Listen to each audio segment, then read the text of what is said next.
How to bring back the vertical status style in WhatsApp.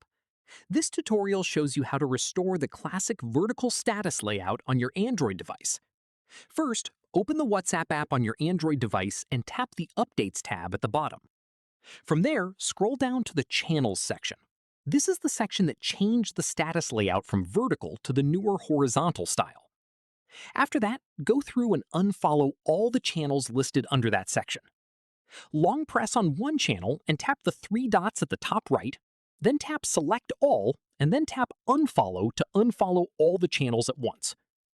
Once you've unfollowed all of them, head back to the Updates tab, and your status will automatically switch back to the classic vertical style. Keep in mind, this works because WhatsApp introduced the horizontal layout alongside the Channels feature.